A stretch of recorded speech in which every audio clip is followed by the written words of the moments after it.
Ito ang mainit na balita at muling pinag-uusapan ngayon sa mundo ng social media. Ang di umano'y balitang matapos binunyag at inilabas ng controversial na vlogger na si Maharlika ang kanyang isa sa mga hawak na ebidensya patungkol kay First Lady Liza Araneta Marcos na tila nasasangkot naman ang TV broadcaster na si Anthony Taberna o mas kilala sa tawag na Katuning ay tila pinatatanggal na umano sa Iglesia ni Cristo. Pero bago natin simulan ang balitang ito, kung bago ka pa lamang sa aming channel, ay please huwag kalimutang mag-like, subscribe at i-click ang notification bell para mas maging updated ka pa lalo sa lahat pa ng bagong video na i-upload namin. At ito na nga mga kababayan, former ABS-CBN reporter at radio DJ na si Anthony Taberna tila pinatatanggal na di umano sa Iglesia ni Cristo magmula ng binulabog at binunyag ng veteran vlogger na si Maharlika ang di umano'y radio recording na kinasasangkutan ng nasabing TV reporter. Ay nanawagan na rin umano ang mga kapwa kasapi ni Taberna sa Iglesia ni Cristo na tanggalin na raw ito bilang membro ng religious group dahil ang ilan sa kanila ay naniniwala na hindi raw dapat kasi ginawa di umano ni Taberna at kung anumang koneksyon ang mayroon sila ni First Lady Liza Marcos at kung bakit tila nadamay pa ito sa mga ilang kontrobersyang kinakaharap ng nasabing ginang. At ayon pa sa kanila, anong unay hinahangaan daw nila ang dating TV reporter ng ABS-CBN, ngunit magmula nang ibinunyag mismo ni Maharlika ang nasabing audio recorder ay nagbago na di umano ang pagtingin nila sa nasabing TV host at sa hindi inaasahang pagkakataon ay tila nanawagan na umano ang marami sa ating mga kababayan sa pamunuan ng Iglesia ni Cristo na naniniwala sila na tila ay dapat raw itiwalag na sa nasabing samahan o religious group ang nasabing former ABS-CBN reporter at naniniwala umano ang marami sa ating mga kababayan na tila mali raw ang ginagawa ni Katuning kung may katotohanan man raw umano ang nasabing audio recorder na malakas raw ang ebidensya laban sa kanya kung saan tinawagan raw umano o nag-send ng voicemail ang First Lady na si Liza Marcos sa former ABS-CBN TV reporter na si Anthony Taberna at kasunod nito, ibinalita na natanggal na raw umano sa pwesto bilang Executive Secretary si Attorney Vic Rodriguez na ibinunyag rin ng controversial na vlogger na si Maharlika na isa raw si Taberna sa mga di umano'y mga kasangkapan ni First Lady Liza Marcos na idiin lalo ang former Executive Secretary ni President Bongbong Marcos. Tila wala raw sa prinsipyo o paniniwala ng marami sa kasapi ng Iglesia ni Cristo ang manira ng kapwa lalo't wala naman raw itong ginagawang masama at ilan sa kanila ang nananawagan na dapat raw ay pag-aralan at imbestigahan si Katuning dahil akala nga raw nila na kapag Iglesia ni Cristo ay hindi gagawa ng masama dahil grabe ang ginawa nila kay Attorney Vic Rodriguez, hindi pa binayaran at ayon pa kay Maharlika ay hindi raw maididina ni Taberna ang kanyang ebidensyang inilabas lalo't madadamay rito ang First Lady. Samantala, nang lumabas ang balitang ito ay hindi naman mapigilan ng marami sa ating mga kababayan na magbigay ng kanilang hinaing at komento sa mundo ng social media at ayon pa sa kanila, unting pagkakamali lang bilang isang INC iniimbestigahan at iimbestigahan na yan si Tuning at kung totoo man yung mga sinasabi ni Maharlika, kailangan talagang itiwalag siya sa INC. Noon pa sana tinanggal. In fact, he allegedly supported financially by FL. Kaya kahit ano ang pagawa sa kanya, thought bad he will do it. Pambayad utang na loob. Dapat talagang tanggalin. Mali ang ginawa niya na kasabwat ni Liza Marcos para matanggal si Attorney Vic Rodriguez na walang kasalanan. Yes, dapat tanggalin yan sa INC kasi nadadamay mga kamag-anak ko na sa INC sa kahihiyan sa ginagawa niya. Kawawa ang INC sa kanya. Nadadamay. Dapat lang para mabigyan ng leksyon ng isang member ng INC. Madadamay ang religious group ng INC. Hinahangaan pa sila ng ibang mamamayan kahit kasapi ng ibang relihiyon. End quote.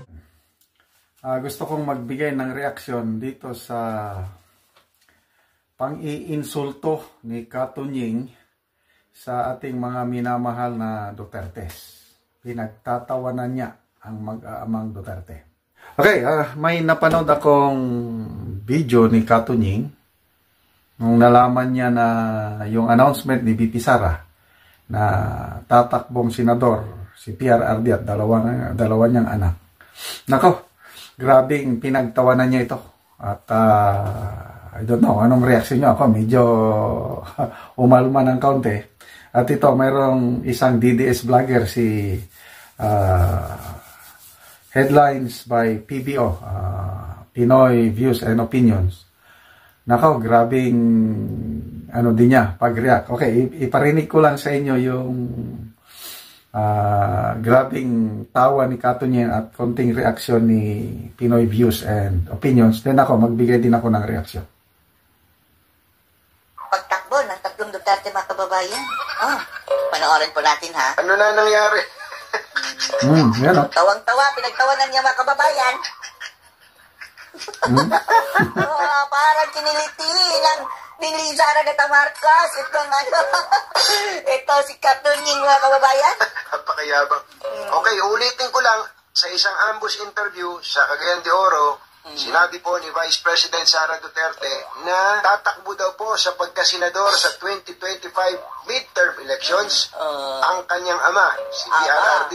At ang kanyang dalawang kapatid na lalaki na sina Mayor Baste at Congressman Pulong. Kala mo kung sino si Katunying, ano? Pailing-iling pa siya. Kala mo kung sinong... mas mabuti nga yun, Katunying. Idadaan pa sa, idadaan pa sa eleksyon. Yung amo mo, sinasabing amo mo, di ba, sabi ni Maharlika, akusasyon sa'yo, tutak ka ni, ng mga Marcos. Tutak, yes. Mo daw. Hindi na idadaan sa eleksyon, mga kababayan. Gusto, forever na sa pwesto. Kaya nga raw, mag-charter change dahil ayaw na bumagpa sa pwesto. Mabuti nga yung itong mga Duterte, mga kababayan, kung tatakbo man sila, ay idadaan po sa eleksyon. Hindi naman po bawal, wala naman po bawal dyan. Sana, gumawa kayo ng batas na magbabawal dyan bago kayo magreklamo. Anyway, desisyon po yan ng taong bayan kung iboboto sila o hindi. Matindi, no? Matindi. Anong tindi? Parang. Paglaruan muna natin to, ha? Kunwari lang mananalo yung tatlong Duterte. Hindi kunwari, sigurado, Tunying. Sigurado. Kunwari mananalo. So, ayan, tumirada ulit si Katunying. Kala mo kung sino siyang, I don't know, grabe yung, bilib na bilib ako dito kay Katunying nung una. Nung nasa ABS-CBN pa. Nanonood ako palagi. Kala ko may paninindigan, may prinsipyo. Kaya lang, unang pagkaano ko sa kanya nung siniraan niya ng gusto si Atty. Vic Rodriguez. Alala niyo nun? Kung ano-anong paratang na ibinato kay Atty. Vic. Yung pala, walang katotohanan yun. Ano yun? Well-funded na demolition job kay Atty. Vic. Ngayon, napag-alaman natin na yung amo ni Katunying, ang nagpatanggal kay Atty. Vic. Yan, kaya inunahan ni Atty. Vic, nag-resign. Kasi ang mga appointments, hindi kakalusot kay Atty. Vic. Siya na yan, Michael Ma. Hindi pa na inaugurasyonan ang presidente, June 30 yung inaugurasyon, At sa second week of June, nandyan na yung papeles ni Michael Ma. Gagawing special envoy to China. Sabi ni Atty. Vic na, hindi ko yan pinalusot, hindi pwede yan. Sino pa? Si Milyonaryo Robles, ganun din. So, ang daming gustong ipa-appoint. Yung mga pinagkautangan nila sa eleksyon, yung pera. Ay hindi, pinapalusot ni Atty. Vic. Kaya mayroon akong nabasang mga comments na nagkasagutan daw si Atty. Vic at saka si First Lady, yung amo ni Tunying, na hindi man kayo ang aking boss, si BBM ang aking boss, something like that. Kaya yun, nagalit ang First Lady, kaya gumawa ng kung ano-anong ginawa para siraan si Atty. Vic, kaya umalis na lang si Atty. Vic. Yun ba ang Klaro na kaibigan ni Katunying. Tapos, pag ganon-ganon pa niya, tama si Pinoy Views and Opinion. Wala pa namang enabling law. Nakalagay po sa konstitusyon na bawal yung ganon mag-anak. Kaya lang, ang mga mambabatas ayaw nilang magpasa ng enabling law para maisakatuparan yung sinasabi sa konstitusyon. So, anong masama doon? Cayetano, magkapatid. Estrada, magkapatid. Villar, mag-ina, nandyan. Tulpo, later on. Itong 2025. Ang taas ng rating yung dalawa pang Tulpo, Ben Tulpo at saka si Erwin Tulpo. Baka tatlong magkakapatid. Nandyan. Bakit nyo pag-initan si PRRD at dalawa niyang anak? Pabayaan nyo lang. Pailing-iling pa kayo. Sakali daw manalo. Ay, nako. Parang natakot na sila kasi sigurado si Tatay Digong, sigurado si Baste, sigurado itong si Pulong. Mananalo ang mayan. Kaya, ayan, nagsimulan silang mag-react para siraan itong tatlong Duterte na ito. But kasabihan guys, you cannot put a good man down. Yung bumoto kay BP Inday Sara na 32 million, I tell you, halos lahat yan mapupunta ang boto nila dito sa tatlong magkakapatid. Ang hindi lang boboto sa tatlong magkakapatid, yung mga nagbulag-bulagan, yung mga loyalist kunuhay. But tingnan nyo, nagawa ni PRRD noong panahon niya sa kampanya sa droga. Lahat nagsasabi na bumuti ang kalagayan sa problema ng droga panahon niya. Ngayon, bumalik sa West Philippine Sea. Wala tayong sigalot noon sa China. Ngayon, malapit na tayong makipaggera sa China dahil sa tapang-tapangan ng administrasyon ito na grabing pagkadikit na sa Amerika. Ano pa? Build. Yun, kinokopya lang ng administrasyon ito yung build. So, kung ano ang itinanim, yan din ang iyong aanihin. Kaya ang mga Duterte, nagtatanim ng kabutihang loob, may malasakit sa kapwa. Kaya huwag kayong magtataka. Tatlong Duterte nasa Senado. Kaya natataranta na ang administrasyon ngayon kasi lalong dadaming sakit sa ulo nila pag nasa Senado ang tatlong mag-aama. Nako, lalong mapupurnada si Speaker Martin Romualdez, yung mga gustong-gusto niyang mga batas na isa batas. Ngayon nga, nahirapan na nga sila eh. How much more kung nandyan yung tatlong Duterte? So, humanda sila. At good luck, mga minamahal naming mga Dutertes, kailangan kayo ng taong bayan. Go, para ipaglaban natin ang bayang ito na inaalipusta o imbes na bayan babangon muli, lalong binabaon dahil sa inuuna ang sarili bago ang taong bayan. Bigyan ko kayo ng update tungkol sa kaganapan sa politika sa ating bansa. Nagulantang ang political landscape sa ating bansa nung biglang nag-resign si VP Sara na DepEd Secretary. Then, sinundan niya ng kanyang announcement na tatakbong pagkasenador ang kanyang tatay at dalawa niyang kapatid. So, maraming umaasa na si VP Sara na ang leader ng oposisyon. So, ito po ang mga twist of events, sa headlines ng Philippine Star, ang title, Vice President Sara rejects tag as opposition leader. Ayaw niya maging leader ng oposisyon. Bakit? Ito, Vice President Sara disagreed with claims that she is now the leader of the opposition against the Marcos administration. Yan. So bakit? Mamaya may paliwanag.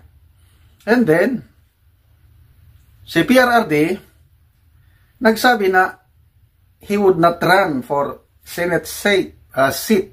Hindi siya kakandidatong senador sa May 2025 midterm election. So, taliwas sa pronouncement ni VP Sara. Okay, so, yan po ang mga twist. Ano ba ito? Huwag po kayong ma-confuse, ano? Kasi parte ito sa politiko. Konting strategy. Talagang ganyan ang style ng mga Duterte. Okay? Confuse the enemy. Something like that. Okay. So, ito ang sabi ni VP Sara dahil ayaw niya na maging leader ng oposisyon. Sabi niya, based on my work, my character, and my principles, I don't act for the benefit of the administration or the opposition or for politics. Wow!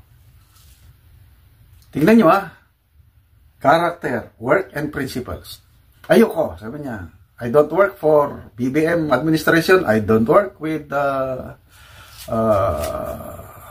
opposition, meaning yung liberal, dahil sila yung mainstream opposition, or politics. Hindi ako nagtatrabaho dahil sa politiko. Wow! Napakagandang statement. Sabi niya, kanino siya nagtatrabaho? Ano yung pundasyon o dahilan sa kanyang pagtatrabaho? Kanino siya nagtatrabaho? Sabi niya, I work based on whatever is beneficial to the people and whatever is rightful to them. Wow! Sabi ko, ito ang tunay. Sana lahat ng mga government leaders natin, elected man or appointed, ganito, magtrabaho kung ano ang maganda para sa mga tao at kung ano ang tama. So, dalawang bagay yan. Pwedeng nagtatrabaho ka, beneficial, kailang mali naman. Example, ayuda. Nakakatulong man yun sa tao. Kailang mali dahil ginagamit yung ayuda para sa people's initiative. May deception. So, believe ako dito sa ating Vice President, talagang may prinsipyo, may character, may value, may GMRC. So, sana all ganito. And I believe her. Kasi yung pagiging DepEd secretary niya, alam naman lahat kung paano siya magtrabaho doon. Siya ang DepEd ang may highest satisfaction and trust ratings sa lahat ng government agencies. So that speaks of her character, of her principles. Ang daming nalungkot ng mga teachers pag-resign niya. Sinasabi ni Congresswoman Castro na wala daw nagawa. Si VP Sara, well, karapatan niya yun. Kailang, wala siya sa loob ng DepEd. Ang dapat na magsalita, yung nasa loob ng DepEd. At ako, marami akong kaibigan, kaklase pa nga mga dati kong estudyante, nasa DepEd. And halos lahat sila, hindi naman lahat, halos lahat, they speak of so many good things sa nagawa ni VP Sara sa DepEd. So bakit siya nag-resign? Sabi niya, it's not because of my weakness or this is for the benefit of the teachers and the learners. Kaya nag-resign siya. Sa nakikita ko parang, although walang klaro, ako parang iniipit ang budget. Maapektuhan ang teachers and learners kung iniipit ang budget. Adi, nag-resign na lang siya. Para ang ilagay dyan yung hindi iipitin ang budget. Something like that. Personal opinion ko lang ito. Okay, so, ito naman, si Tatay Digong.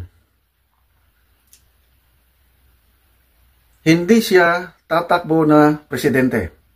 Sabi niya, you believe in Inday? She made a fool out of you.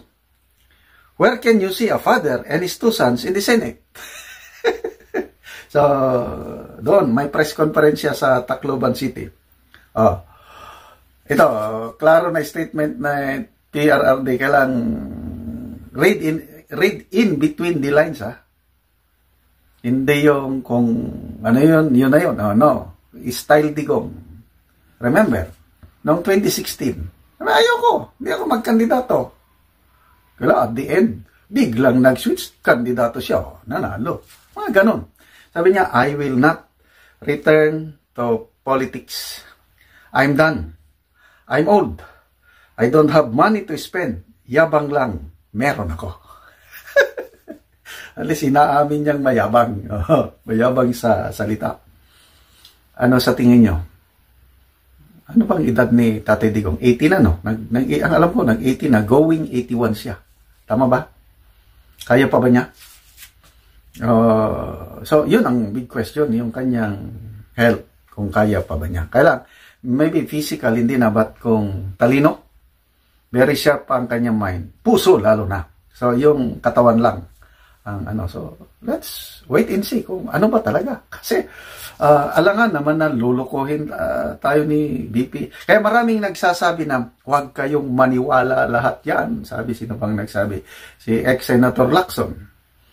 Maraming mga political analysts na nagsabing ganun nga, they're just testing the waters.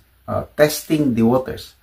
Magbigay ng ganyang statement para tignan nila ang reaksyon ng taong bayan.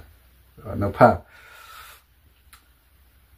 Filipinos should not believe the Vice President. Ano ba naman itong tatay nito?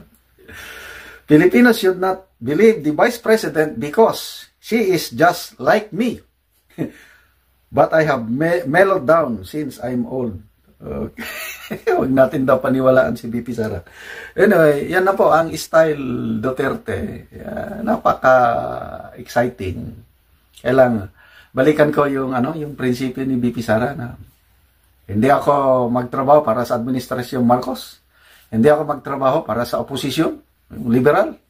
Hindi ako magtrabaho para sa mga politiko. Nagtrabaho ako kung ano ang maganda sa taong bayan at kung ano yung tama. Yan ang kailangan nating leader and I believe on her sincerity. Kasi meron din yan, yung leader, kunuhay, ang galing niyang magsalita. Ang daming pangako, magandang pakinggan, kaya lang halos walang nagagawa. So speech only, no action. We need leaders like BP Sara. Mabuhay ang ating Vice President. At yun na nga mga kababayan, ano na ang masasabi mo? Kung mayroon kayong hinaing at komento patungkol sa balitang ito, please comment down below. Pag-uusapan natin yan sa comment section. At kung nagustuhan nyo ang video, ay huwag kalimutang mag-like at i-share na din para mas marami pang makaalam at umabot ito sa marami sa ating mga kababayan. Maraming salamat po!